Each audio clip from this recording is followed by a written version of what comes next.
오늘의 분양 소식 오븐TV 박 팀장입니다. 오늘은 새로운 부동산 정책 소식을 하나 가져왔습니다. 그 중에서도 임대사업자에 관한 소식인데요. 5월 27일 오늘자 한국경제뉴스입니다. 등록 부칙될 때는 언제고 민주당 임대사업자 완전 폐지 추진 27일 의원총회에서 최종 결정 빌라 다가구도 신규 등록 중단한다. 생계형 임대사업자 세 지원 유지. 여당인 더불어민주당이 부동산 가격 안정을 명분으로 다세대, 다가구 등이 일반 주택의 임대사업자 신규 등록을 전격 중단하는 방안을 추진한다는 소식입니다. 지난해 아파트 임대사업자 제도를 폐지한 데 이어 비아파트 임대사업자 제도도 없애겠다는 것으로서 사실상 27년 만에 임대사업자 제도를 전면 폐지하는 것입니다. 기존의 임대사업자를 중심으로 반발이 예상됩니다. 기존 주택을 매입해 임대사업자의 신규 등록을 폐지하는 것과 함께 지난해 7월 이전 등록한 기존의 사업자에 대한 세제 지원을 종료하는 방안도 논의 중인 것으로 알려졌습니다. 지난해 아파트 임대사업자 제도와 4년, 8년 임대사업자 제도를 폐지했습니다. 그러면서 임대주택의 신규 임대사업자는 10년 동안 임대사업을 의무적으로 유지하도록 하였습니다. 임대 등록 제도는 전월세 시장 안정화를 위해 1994년 도입됐습니다. 임대사업자에 대한 임대료 인상 5% 제한 등 공적 의무를 부여하는 대신에 세금 혜택을 주는 게 핵심이었는데요. 이렇게 되면 전월세 시장의 불안이 더 가중될 것이라는 전망이 나오고 있습니다. 다만 생계형 임대사업자의 반발을 고려해 이들을 대상으로 세제 지원은 유지하는 쪽으로 의견을 모으고 있습니다.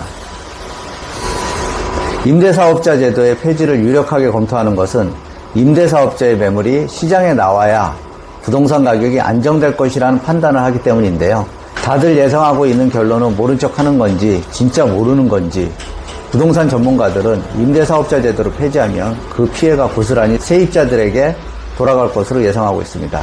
작년 7.10 대책의 일환으로 아파트에 대한 임대사업자 등록이 불가하게 되었습니다. 정부는 아파트값 폭등으로 그 수요와 다주택자들에게 규제를 하기 위해 아파트에 대한 임대사업자 등록이 더 이상 불가하게 만들었습니다. 임대인의 세 혜택은 줄여들고 보유세, 양도세에 대한 부담감 때문에 주택을 팔게 되어 주택이 시장에 나오게 되리라는 예상을 했지만 보기 좋게 빗나갔습니다. 수천만 원씩 세금 폭탄을 맞게 된 임대인들은 세입자에게 부담을 전가하게 되었고 월세, 전세값의 상승으로 나타났으며 일부는 증여의 방법으로 예상과 달리 주택 공급에는 도움이 되질 않았습니다. 이번에 추진 중인 규제정책은 그나마 아파트만 규제하던 임대사업자 등록을 이제는 아파트 외에 주택, 다가구, 빌라 등에도 적용하여 더 이상 임대사업자 등록이 되지 않으며 기존의 임대사업자의 의무기간이 끝나면 등록 말소로 더 이상 혜택을 주지 않겠다는 의도입니다. 현재 등록된 50만 가구 중 77%가 비아파트 부분인데 그 많은 주택들이 등록 연장이 되지 않고 말소된다면 어떤 결과가 나올지 의구심이 드는데요. 1차적으로 대표적인 서민 주거지인 다가구, 원룸, 소형 빌라 등의 전월세 가격이 급등할 것이며 사실상 매물로 나오더라도 누가 봐도 매입하려 들지 않을 것입니다. 이 얘기는 매매 물량이 나오더라도 주택 공급 시장에는 하나도 도움이 되지 않을 거란 얘기입니다. 결국 정부는 주택을 통해 혜택을 주었던 세금 부분에 대한 과세만 늘리겠다는 욕심이 되지 않을까 하는 생각입니다. 정부의 임대사업자 활성화 정책으로 실제 노후 대비 생계형 다가구, 원룸이나 소형주택에 투자했던 사람들에 대한 대비책은 어떻게 풀어갈지 모르겠습니다. 이번에 정반대되는 정책으로 일부 생계형 임대사업자에 대한 일부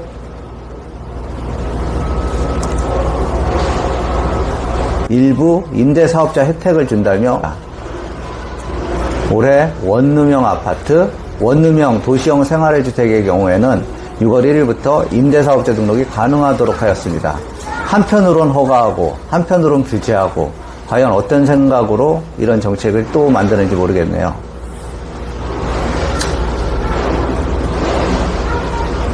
임대사업자 제도에 대한 세제 혜택이 줄어들게 되면 세입자에게는 어떤 영향이 미치게 될까요?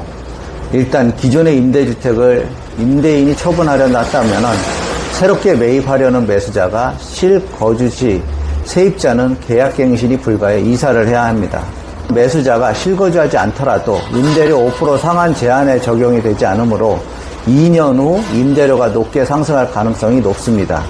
또 한편으로 임대인이 임대주택을 매도하지 않을 경우에도 보유세, 종부세 등 늘어난 세금만큼 임대료 인상이 불가피해집니다. 결국은 어떤 식으로든 늘어나는 부담만큼 세입자에게 돌아갈 것으로 보여집니다. 여기에 또 다른 풍선 효과가 나타날 것으로 예상됩니다. 아파트에 대한 규제가 강화되면서 오피스텔 시장은 반사 이익을 보고 있는 게 현실입니다. 오피스텔의 경우는 지난해 부동산 규제 정책 속에서도 관심이 높아지고만 있습니다. 전년 동월 대비 아파트 가격 상승률은 10% 정도인데 반해 오피스텔은 22.8%로 아파트 대비 약 2.3배나 높았습니다. 이것은 한국부동산원 통계 분석이고요. 특히 주거용 오피스텔인 아파텔의 경우 더욱 그런데요. 부동산 담보대출 제한을 받지 않고 유주택자든 무주택자든 대출이 가능하고 LTV 규제에도 적용되지 않아 아파트 수요 대칭이 대거 아파텔로 유입된 것이 사실입니다.